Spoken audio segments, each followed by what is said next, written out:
Bem, olá a todos. Sejam muito bem-vindos à disciplina de Patologia, Jefferson. Eu vou ministrar a disciplina para vocês de Patologia. Algumas coisas a gente vai discutir na live, a gente já discutiu, porque esse vídeo eu vou repassar para vocês posteriormente à nossa primeira live. Nessa live eu vou explicar para vocês como vocês serão avaliados, o número de aulas, quem eu sou, há quanto tempo eu já trabalho nessa área. Todo esse tipo de coisa eu vou falar com vocês durante a nossa primeira live, tá? Mas coisa que eu preciso deixar aqui registrado, que eu vou falar lá também, mas é importante de deixar aqui registrado, tá?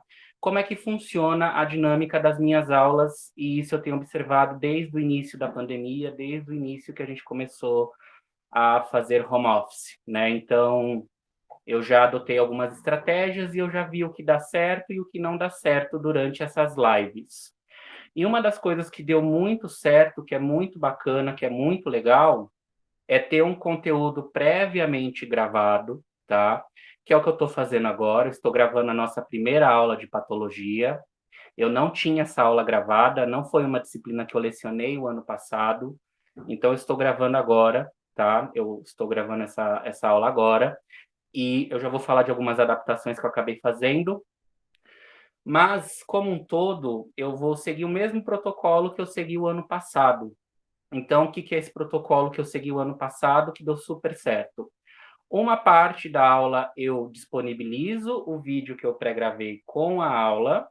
Vocês vão ter tempo de assistir esse vídeo. Caso vocês percam a aula, caso vocês tenham um problema de conexão, de computador que não pega, de celular que pifou, carregador que quebrou, qualquer tipo de problema desse, você consegue ver a aula depois, porque eu vou hospedar o vídeo no YouTube, e depois a gente vai ter uma parte ao vivo, que a gente chama de lives, né, pelo Google Meet, que é onde a gente vai esclarecer dúvidas, aprofundar o conteúdo ensinado.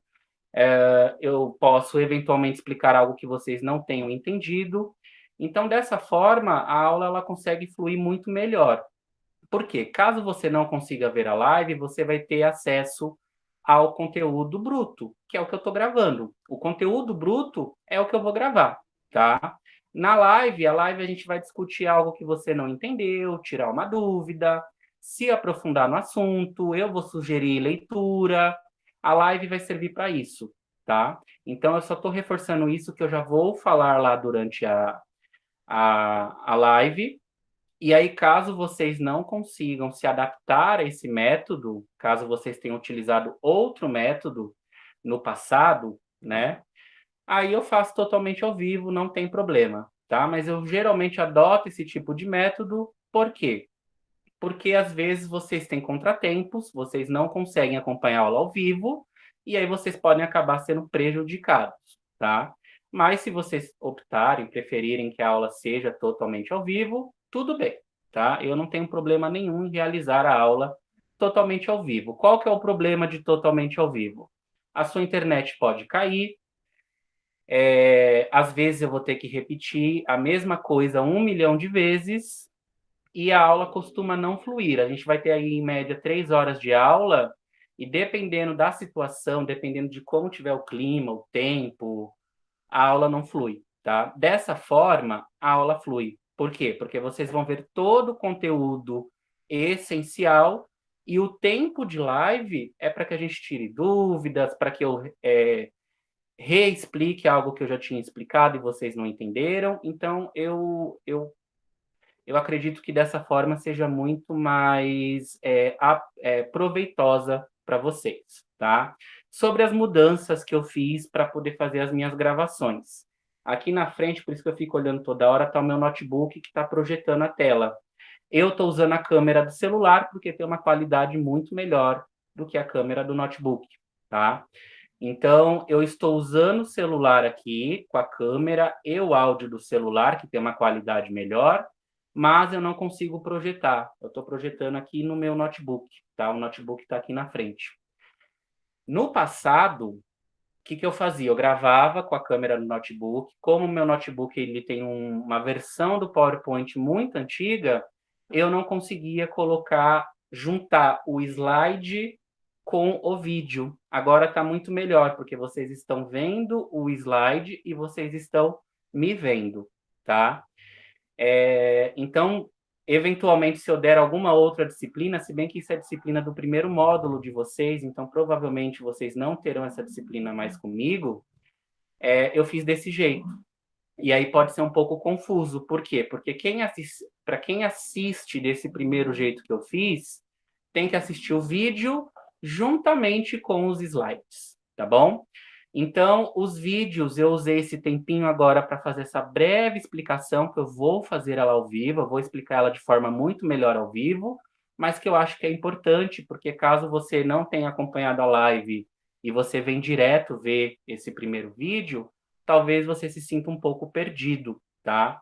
Então, por isso que eu estou fazendo essa pequena introduçãozinha aí, mas os vídeos, o foco dos vídeos é abordar única e exclusivamente o conteúdo, tá?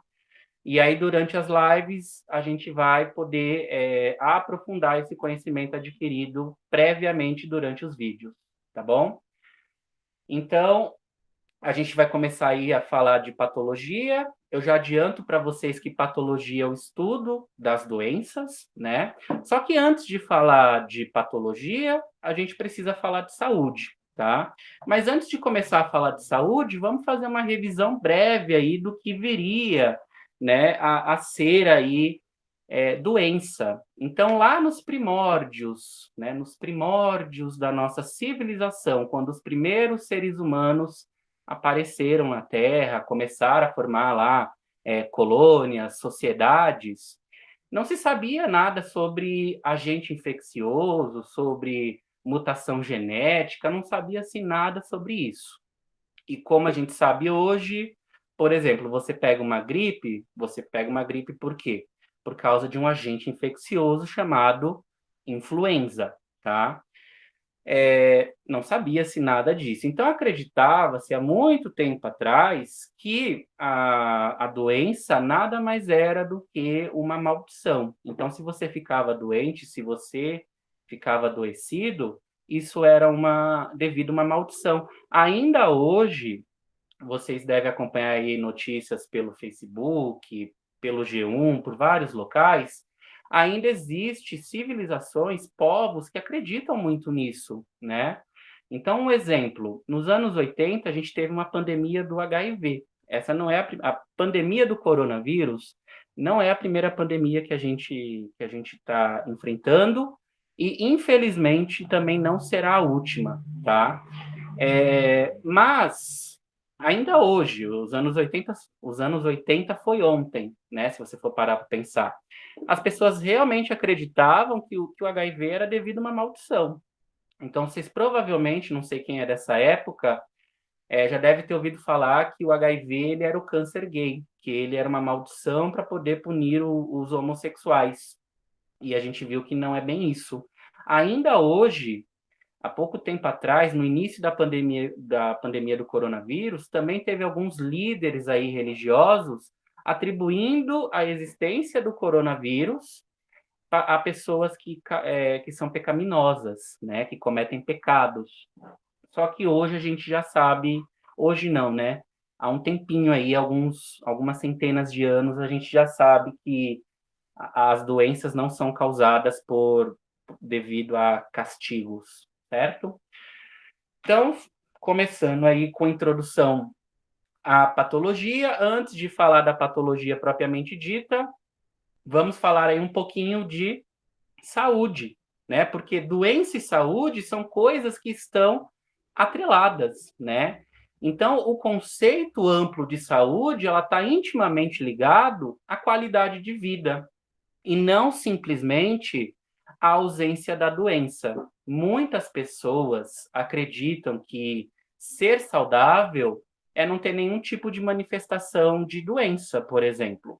Então, vocês provavelmente já devem ter escutado muito do tipo, eu não vou fazer exame, porque se eu não faço exame, eu não descubro nada, continuo saudável, continuo bem, continuo vivo, né? Vocês já devem ter escutado isso de algum parente de vocês, ou até mesmo vocês mesmos já devem ter falado algo nesse sentido, tá? Só que De novo, saúde não é ausência de doença, tá? Vai muito além disso, tá? Essa Carta de Ottawa, em 1986, foi um congresso, uma reunião onde médicos, profissionais da saúde se reuniram para poder discutir esses conceitos, tá? Que foram estabelecidos lá atrás, alguns anos atrás, algumas décadas atrás, tá? A Carta de Ottawa, ela reforça a responsabilidade e o direito de indivíduos e coletivos, né, sociedades, ao direito à saúde, tá? Então, vamos pensar, por que que houve toda essa mobilização devido à pandemia do novo coronavírus? Eu não sei, eu não conheço cada um de vocês ainda, mas vamos pensar no seguinte: a gente poderia simplesmente fingir que nada existe. Ah, surgiu uma doença nova, mas vamos fingir, vamos tocar a vida, vamos fingir que está tudo bem, certo? Não vamos usar máscara, usa álcool em gel, algumas pessoas já usavam antes da pandemia, mas usa álcool em gel quem quer, não vamos usar máscara, não vamos fazer distanciamento, vamos continuar com as baladinhas no final de semana, com um forrozinho, churrascão, vamos manter a vida como ela é, tá? Imagina o seguinte, se isso acontecesse, o que que ia acontecer? O sistema de saúde iria colapsar, igual já está acontecendo. A gente postergou, postergou, postergou, mas chegou. Então, vocês estão vendo aí os leitos de UTI acima dos 90%, mas isso aconteceria muito mais rápido se a gente fingisse que nada está acontecendo. Esses leitos de UTI, eles iriam se encher, não apenas de Covid, mas de outras doenças. Não haveria mais local para as pessoas se internarem, nem mesmo quem pudesse pagar, nem mesmo no particular, muito menos no público. O que que ia acontecer? As pessoas iriam ficando doente, doente, doente, e iria pedindo afastamento, afastamento, afastamento do trabalho. Então, eu estou doente, eu peço afastamento. Eu estou doente, eu peço afastamento. Imagina isso em milhares e milhões de pessoas fazendo isso ao mesmo momento. Fora as que morrem. Como que fica a economia? A economia vai ficar totalmente destroçada. Então, claro, existe um super, mega, hiper dimensionamento por parte da mídia, tá? Isso é claro, isso fica muito evidente para a gente. Só que isso não quer dizer que a pandemia não seja tudo isso. Ela é, tá? Ela é, porque como eu acabei de falar agora, se você menospreza o poder do vírus, que já foi demonstrado e a gente está vendo agora, você acaba tendo esse tipo de quadro. Então as pessoas se adoecem, as pessoas têm que deixar o seu trabalho para poder ficar em casa. Muitas pessoas vão morrer, mais pessoas morrendo, menos consumo. E tudo isso vai acabar prejudicando a cadeia produtiva, tá? Infelizmente, o sistema, sendo curto e grosso aqui, o sistema não está tão preocupado assim com vidas. Essa que é a verdade, né? O sistema não está muito preocupado com isso. Mas eles usam isso como uma desculpa. Porque pensa, se você tem gente morrendo, morrendo, morrendo, morrendo, morrendo, morrendo, o que que vai acontecer com o consumo? O consumo ele vai diminuir, tá? Então, continuando aqui na Carta de Ottawa, então ratifica o entendimento de que são necessários ambientes que favoreçam escolhas saudáveis, tá? Então as pessoas, elas precisam ser informadas sobre esse tipo de coisa, o que é, o que não é saudável, tá? E vai fortalecer também a ideia de que o incremento da saúde depende da garantia de condições estruturais, sociais mais amplas. Então, de novo, não é ausência de doença. Então, o que é isso? Fortalecer a ideia do incremento de saúde. Lazer, trabalho, moradia, educação. Então, por exemplo, uma pessoa que está desempregada, muitas vezes ela não precisa estar com nível de colesterol alto, ela não precisa estar gripada, ela não precisa estar com sífilis, hepatite B, C, A, ela não precisa estar com nenhum tipo de doença. Mas o fato dela estar desempregada, a qualidade de vida dela vai diminuir. Por quê? ela não vai conseguir pagar as contas, ela não vai conseguir pagar aluguel, ela não vai conseguir comprar alimento. Com isso, ela vai se tornar muito mais vulnerável ao uso de drogas, por exemplo. Ou seja, o trabalho está intimamente vinculado à saúde, à qualidade de vida. A mesma coisa o lazer, você não apenas trabalha. A sua cervejinha, para quem bebe, é claro, né? Para quem não bebe, o seu suco de morango, ele é essencial aos fins de semana, né? Então a gente precisa ter momentos de descanso. É essencial. É muito essencial que a gente tenha isso. Alguns países têm adotado reduções de jornada de trabalho e não aumento, tá? Alguns países já fizeram essa adoção. Nosso país, por exemplo, ele foi nessa contramão, né? Ele aumentou a jornada de trabalho em vez de diminuir. Mas alguns países já fazem isso. Eles diminuíram a carga de trabalho porque eles viram o quê? Eles viram que o trabalhador muito mais descansado, tá? Ele é muito mais produtivo. Aí vem outras coisas também, moradia, educação, segurança, tá? Isso também também abarca, também está abraçado aí pelo conceito de saúde. Então, isso é muito importante que a gente tenha em mente. A gente não pode esquecer que saúde não é única e exclusivamente a ausência de doença, tá? A CNC, o Conselho Nacional de Saúde, né? Ele diz que democracia é saúde, tá? E aí o conceito ampliado de saúde é políticas sociais de defesa da vida, certo? Aí veio o Sistema Único de Saúde, que a gente tem aqui no Brasil, que está aí na Constituição Federal, artigo 196, né? Então, o que, que diz a Constituição Federal, artigo 196, em relação ao Sistema Único de Saúde? E aqui eu preciso deixar isso claro para vocês. Quando a gente fala de SUS, algumas pessoas dizem, não, tem que privatizar.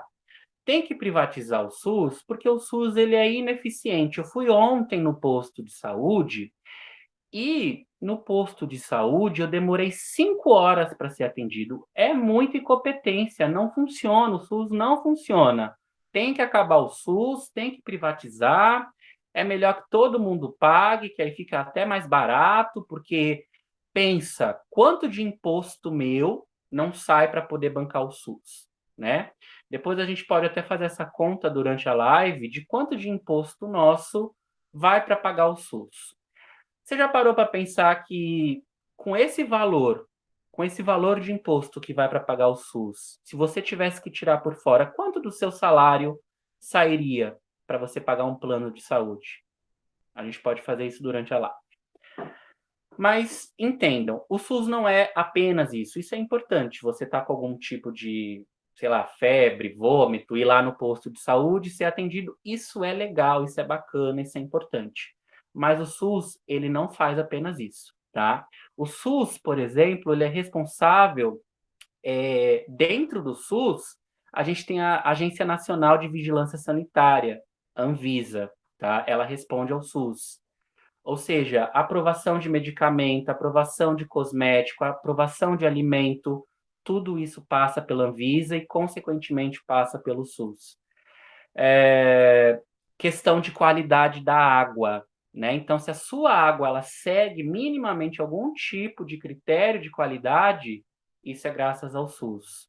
Outra coisa, tratamento de uma série de doenças infecciosas, hepatite B, hepatite C, programa de vacinação.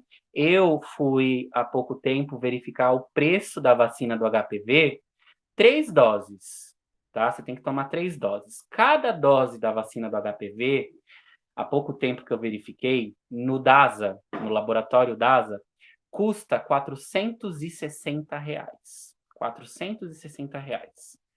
No SUS, essa vacinação, ela é ofertada de forma gratuita, tá? Então, todo o catálogo de vacinação é o SUS que fornece.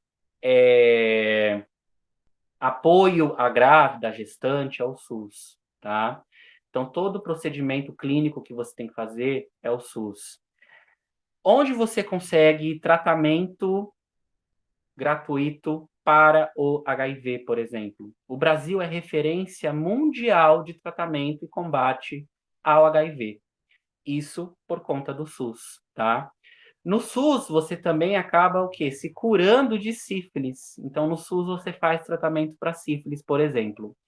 No SUS, você tem acesso a insulina para tratamento do diabetes, do tipo 1, tá? Então, o SUS, não, ele não se resume simplesmente, claro, isso é muita coisa, né? Mas ele não vai se resumir simplesmente a você ir atrás de um atendimento temporário, tá? Então, é importante que a gente pense sobre isso, certo? Porque muitas vezes a gente tem essa sensação de que o SUS, de fato, ele é ineficiente. E, de fato, ele é, quando você vai atrás de um atendimento, ele se torna, você vê, está escancarado na nossa cara. Só que aí a gente precisa entender quanto de verba federal, estadual e municipal está indo para o hospital do seu bairro, certo? Isso é um ponto. Está tendo desvio de dinheiro? Será que não estão desviando dinheiro? Será que não estão superfaturando seringa, medicamento? Tudo isso precisa ser avaliado. Então, ele é ineficiente? Ele é, na questão de atendimento. Mas o que será que acontece, né? A população, geralmente, ela não se preocupa com isso. Geralmente, a população, ela entende que aquele sistema não funciona e não faz indagações sobre isso, tá? Continuando. Então, dentro aqui desse artigo, tem a lei número 8080, de 90, que diz que o compromisso com o olhar prático que aborde determinantes e condicionantes da saúde é sucessivamente repetido e ratificado no texto. Então, o que isso quer dizer? Isso quer dizer que está muito claro, muito consolidado que a saúde é dever do Estado e um direito do cidadão. É claro que nas entrelinhas tem certas coisas que o Estado não vai te oferecer, tá? Então, promoção da saúde e prevenção de doenças. Então, aqui a gente ainda está falando de saúde, né? Então, promoção vem de promover. Você vai promover, tá? E você vai prevenir. Então, quando você promove a saúde, meio que automaticamente você está prevenindo a doença.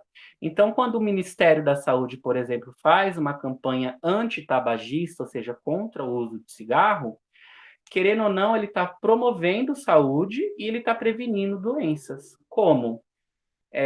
Se a pessoa não fuma ou ela para de fumar, ela vai ter menos problemas respiratórios e cardíacos, tá? Então, é menos um paciente daqui 10, 15 anos que vai precisar ser hospitalizado, internado numa UTI, passar por procedimentos cirúrgicos, tá certo? E aí a gente tem a Política Nacional de Promoção à Saúde. Então, o Brasil, bem ou mal, eu considero que bem. Eu acho que o que falta na população é uma cobrança mais efetiva de que essas políticas nacionais de promoção à saúde, elas sejam de fato aplicadas, tá? A gente acaba não fazendo isso como população, a gente cobra muito pouco os nossos governantes, tá? Então, a Política Nacional de Promoção à Saúde, ela deve ser transversal, integrada e intersetorial, tá? Então, quando a gente fala aí de Política Nacional de Saúde, a gente tem que pensar desde a base até algo mais complexo, tá? A gente tem que pensar, por exemplo, nos indivíduos mais suscetíveis, ou seja, pessoas mais pobres, pessoas que não têm acesso, por exemplo, a tratamento de esgoto, a água potável. Então, essas pessoas sempre devem ser a prioridade, tá? Então, pessoas da Vila Madalena, por exemplo, de Higienópolis, do Alto de Pinheiros, não merecem ter acesso ao Sistema Único de Saúde? Sim, elas merecem ter acesso, mas elas devem ser prioridade? Não. Por quê? Porque elas já vivem, né? Elas têm um estilo de vida onde elas podem pagar saúde particular, elas têm acesso a tratamento de água, a água potável. Então, elas têm esses mecanismos, tá? Então, a Política Nacional de Promoção à Saúde, geralmente, ela é mais vinculada a pessoas mais necessitadas, e tudo isso vai depender do critério, porque esse critério ele pode ser subjetivo, tá? O que que é um critério subjetivo? Nem sempre o alvo vai ser essas pessoas. Tudo vai depender da geografia, do local, tá? Então, por exemplo, em regiões onde tem muita mata e é muito calor e é muito úmido. Geralmente nessas regiões, a promoção, né, e a prevenção de combate à dengue é muito maior em regiões com menos quantidade de mata, menos calor e menos quantidade de água, porque nessas regiões a quantidade de focos para proliferação do mosquito causador da dengue é menor, tá? Então, ó, determinantes da saúde, né? Então, o que que vai determinar? Tem uma escala aí, né? Que vai determinar alguns fatores de quê? De mais exposição, né? E menos exposição. Então, condições socioeconômicas, culturais e ambientais é um fator bastante determinante aí, tá? Condição de vida e trabalho vem um pouco depois, suporte social e comunitário, estilo de vida, idade, sexo e fatores hereditários. Então, basicamente, o que a gente pode dizer? Onde que a gente consegue aplicar mais e melhor políticas, tá, de saúde, por exemplo? No mais externo. No mais interno, não tem muito que você possa fazer. Então, por exemplo, idade, sexo e fatores hereditários são coisas intrínsecas ao indivíduo. Então, você vai envelhecer, você nasceu com um sexo biológico, claro que existe expressão de gênero e tal, mas você nasce com uma fisiologia de um determinado sexo, e você também vai ter fatores genéticos e hereditários que não tem como você fazer uma cirurgia genética, não ainda, tá? E mesmo que tivesse, já tem vários estudos sobre isso, não é ético, né? Não é ético que você faça esse tipo de procedimento, tá bom? Agora, condições socioeconômicas, culturais e ambientais é algo que você já possa ali tá influenciando muito mais do que idade, sexo e fatores hereditários, certo?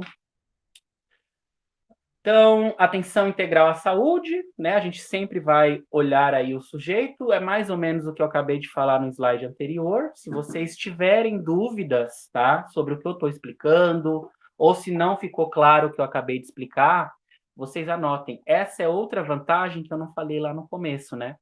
Mas com o vídeo você consegue fazer o quê? Você consegue pausar, voltar, você consegue pausar. Ah, eu não entendi. Mesmo voltando e avançando, eu não consegui entender o que o professor falou. Você anota e me pergunta durante a live. Isso é uma vantagem do vídeo.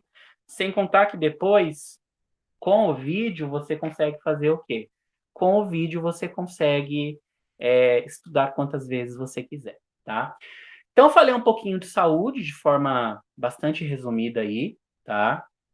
A gente pode se aprofundar melhor durante a live. E agora falar um pouquinho de patologia, certo? Então vamos entrar aí propriamente na patologia. Eu fico olhando aqui, olhando lá, porque aqui no celular eu não consigo ler. Aí eu tenho que ler, né? Eu tenho que ver o que está sendo abordado no meu notebook, tá bom? Talvez isso cause um pouco de irritação em vocês, que eu sei que esse negócio de ficar olhando para cá, olhando para cá, pode deixar a gente um pouco irritado, tá? Então o que que é patologia, né?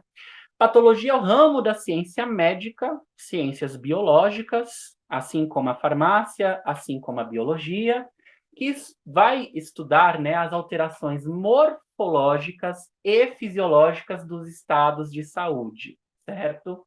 Então, patos, tá? Patos, não a ave, tá? Não é a ave patos.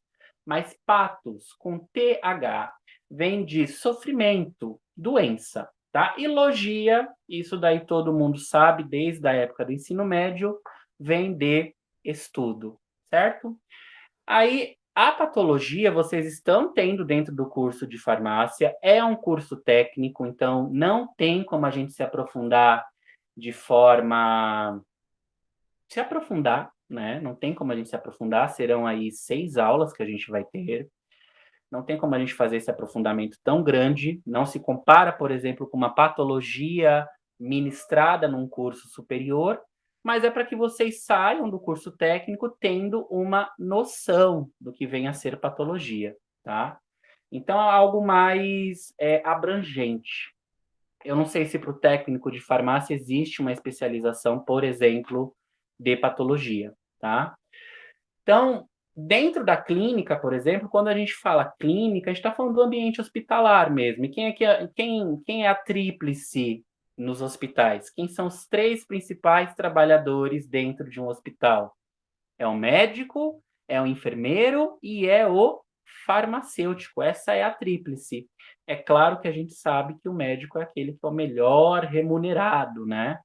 Depois o enfermeiro e subsequentemente o farmacêutico, tá? Então, na clínica, a patologia ela vai representar aí um meio de confirmar diagnósticos, tá? Então, a gente tem a patologia geral, que é a patologia como um todo, e ela está aí vinculada com o diagnóstico de doenças em humanos ou em animais, e a gente também tem a patologia vegetal, tá? Então, alguns conceitos aí que são fundamentais em patologia, tá? Então, o primeiro conceito que é fundamental é a causa ou a etiologia, o que a gente chama aí de etiologia. O segundo conceito é a patogenia, tá? Que é os mecanismos que são os mecanismos pelo qual as doenças se desenvolvem, tá? Então, é um mecanismo genético, é um mecanismo infeccioso. Qual é o tipo de mecanismo que vai levar com que aquela doença se desenvolva, tá? Tem as alterações morfológicas, ou seja, o que vai acontecer? Essa doença, eu vou dar um exemplo aqui, a doença de Chagas, por exemplo. Qual é o tipo de alteração morfológica que a gente vai ter? Morfofisiológica que a gente tem? A gente vai ter o aumento do coração, tá? Então, isso é uma característica da doença de Chagas, por exemplo, tá? E o significado clínico. Então, o que isso quer dizer? Inchar o coração quer dizer o quê? O que isso vai nos dizer? Entupir uma veia, o que pode causar, né? Então, a patologia ela vai se encarregar disso, da gente entender qual é a consequência disso, tá? Então, o termo patologia geral, né, também é usado aí para descrever a prática de patologia clínica e anatomia patológica, certo? Então, na patologia, muitas disciplinas são alicerce, são base, por isso que vocês tiveram elas antes dessa disciplina. Muitas disciplinas, elas são base, elas são alicerce da disciplina de patologia.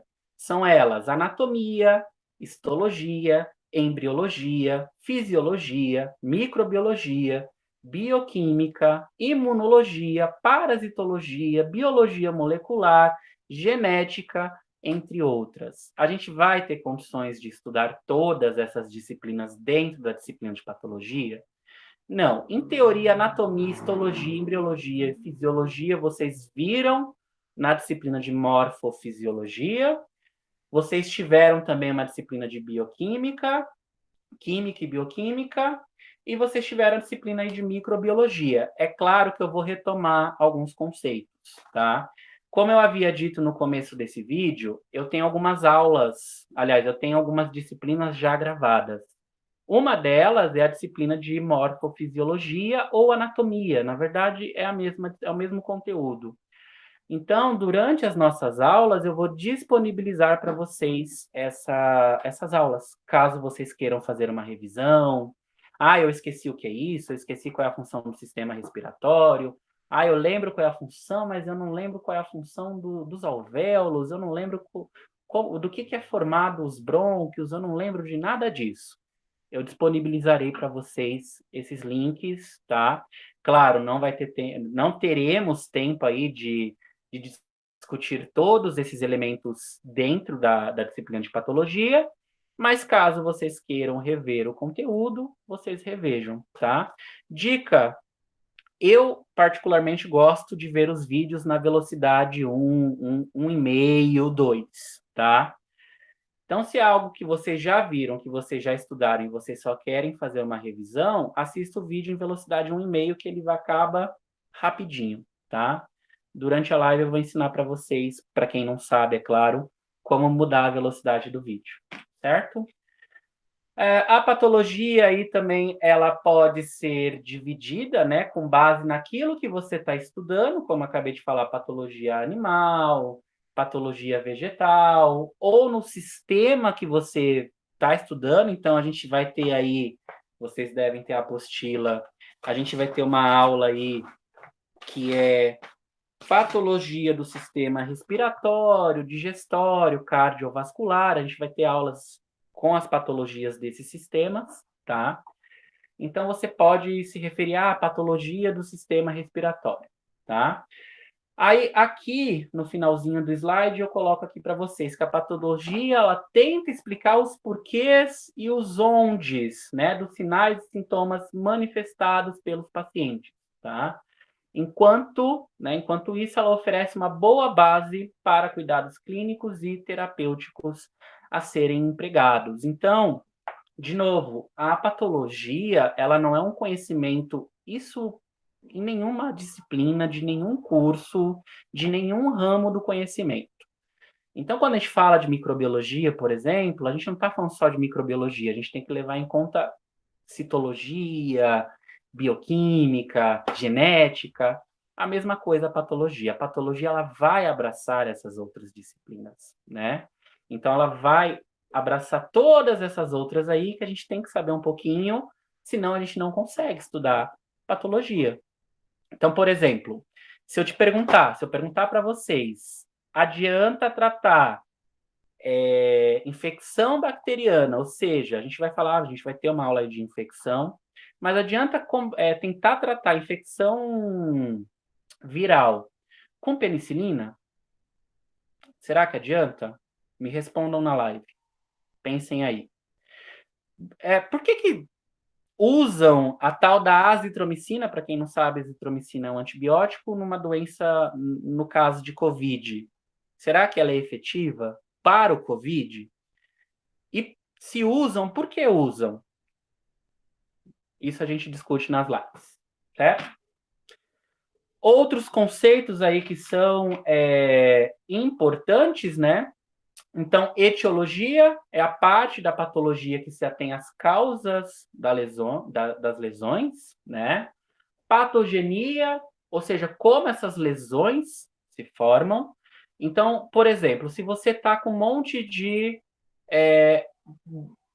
inclusões, bolinhas, tá? Eu não queria não ser científico, mas bolinhas, inclusões, né? Na pele. O que será? Pode ser um monte de coisa, né? Pode ser sarampo, pode ser catapora, pode ser sífilis, pode ser uma infecção simples, né? Uma alergia, pode ser um monte de coisa, tá? Morfopatologia, então a parte da patologia que se atém às características macro e microscópicas das lesões. O que viria a ser as lesões? As alterações que são causadas no nosso corpo durante algum tipo de doença, que é o caso da doença de Chagas, que eu acabei de dar o exemplo aqui para vocês, tá? E também a fisiologia. Então, não só a morfo, para quem não se lembra, vem de forma, né? Então, isso aqui tem uma forma, isso aqui tem outra forma. Morfoanatomia, fala da forma. A fisiologia fala do funcionamento. Então, vamos voltar no exemplo que eu dei para vocês da doença de Chagas. Então, morfologicamente, ou seja, a forma, o que acontece com o coração? Ele cresce de tamanho. Fisiologicamente falando, o que isso vai acarretar?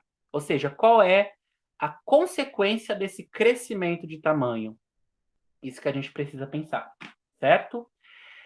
Tem um profissional chamado de patologista. Eu não sei se vocês podem fazer algum tipo de especialização na área de patologia, né? Mas existe um profissional de patologia, que é o patologista, que é o profissional que procura reconhecer, interpretar e entender as lesões e as doenças, de modo a estabelecer racionalmente o diagnóstico, sem empirismo. O que seria o sem empirismo? Então, não é achar, sabe? Quando a gente vai fazer um diagnóstico, a gente tem que reunir elementos. Então, eu vou voltar com as lesões vermelhas aqui, tá? No seu corpo. Então, claro, quando o médico ou o patologista ele é bastante experiente, né? Quando ele é bastante experiente, ele vai bater o olho e, olha, provavelmente é isso, a gente só vai fazer os exames para poder confirmar, mas provavelmente é isso, tá? Mas o que você tem que fazer, por exemplo, na hora de fazer um diagnóstico? A gente vai discutir isso mais aprofundadamente durante as aulas, mas de forma muito básica. É um adulto tá com um monte de lesões avermelhadas no seu corpo. A primeira coisa que o médico vai perguntar: você tomou vacina para catapora, para sarampo? Ah, tomei. Você tem vida sexual ativa? Ah, eu tenho. Você usa preservativo? Não. Você se relaciona com múltiplos parceiros? Sim. Então o médico ele vai começar a desenhar um monte de coisas. Uma das coisas que ele vai imaginar é que talvez seja sífilis. O que ele vai fazer? Ele vai pedir um exame.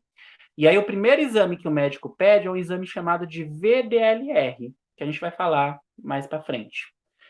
O VDLR, ele vai dizer se o seu corpo está produzindo um tipo de anticorpo. E com o resultado positivo desse VDLR, o médico ele consegue inferir que provavelmente a causa da sua patologia é a sífilis. A sífilis ela é causada aí por uma bactéria, tá? Chamada Treponema pallidum, ok? Só para destacar aqui, o patologista não é aquele cirurgião que não deu certo, o cirurgião do além, aquele que descobre tudo, mas só depois do paciente já morreu, aquele cujos pacientes nunca reclamam. Existe essa cultura, né, de você virar para alguém e falar: olha, você fez biomedicina por quê? Porque você não conseguiu passar no vestibular de medicina? Por que você escolheu biologia? Porque era mais fácil? Ah, você fez história porque você não gosta de estudar? As pessoas tendem, né, a fazer pré-julgamentos sobre a carreira que você escolheu, inferindo que você poderia ter escolhido coisa melhor, isso na cabeça dela, é claro, né? Porque não existe ser melhor ou pior, existe você se dedicar a uma profissão. E na cabeça dessa pessoa, ela pode simplesmente entender que você é patologista por quê? Porque você não conseguiu ser médico? Tipo isso, tá? Então, na etiologia, né? Só recordando aí, etiologia que vai se ater às causas das lesões, né? Então, essas causas, essas lesões, elas podem ter aí as seguintes causas, né? Elas podem ser intrínsecas ou genéticas, né? Então, ela pode se dar aí dentro do seu próprio corpo, simplesmente por algum tipo de alteração genética. Isso a gente pode discutir melhor durante a live, o que vem a ser genética, genoma, gene, por que isso afeta tanto, né? Por que isso causa uma consequência tão grande. Ela pode ser adquirida ou ambiental, então infeccioso, você pode acabar adquirindo um vírus, uma bactéria, um fungo, você pode ter alguma deficiência nutricional, então você não está se alimentando corretamente, tá? Pode ser química, então você pode acabar fazendo uso de cigarro, por exemplo, tá? Ou multifatoriais, né? Ela pode ser multifatorial, ela pode ser mais de uma causa. Você pode ter algum tipo de causa aí, aliás, você pode ter algum tipo de doença causada por mais de uma causa. Então, vamos supor aí que você tenha uma patologia do seu rim. Você pode ter tido essa patologia primeiro porque você bebe demais, você bebe demais. Segundo, porque é uma questão genética. ou terceiro, porque você contraiu hepatite C, ou os três. Você já pensou? Você pode beber demais, ter pego hepatite C e, além disso, geneticamente falando, você já tem histórico na sua família de problemas no seu fígado, tá? Que aí se encaixa no item 3, que é o multifatorial, tá?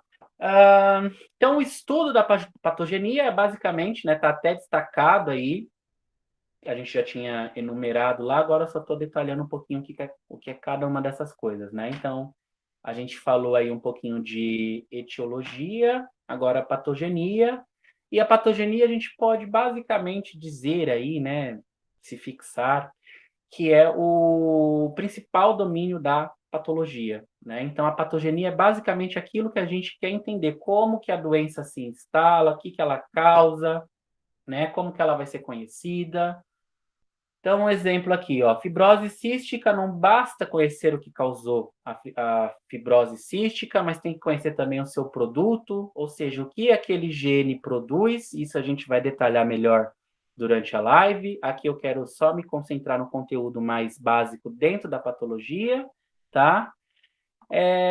Mas não só isso que é a base, mas o que que vai levar, né? Então, o que que vai levar à formação dos cistos e das fibroses nos diferentes órgãos aí, tá?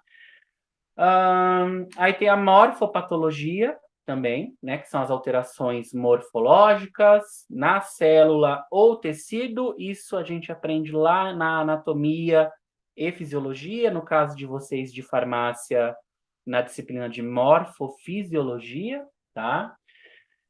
E aí a gente quer entender como é que se causa, né? O que que leva a essa alteração molecular. A gente vai falar disso também na live. Eu vou detalhar um pouco melhor o que que quer dizer, né? Mas de forma muito sucinta aqui, eu não sei se vocês lembram, mas dentro das nossas células nós temos cromossomos. O cromossomo, ele é feito aí ele é feito basicamente de DNA, material genético. No DNA, no material genético, está a receitinha para que as nossas células produzam substâncias, tá? Produzam substâncias, se organizem.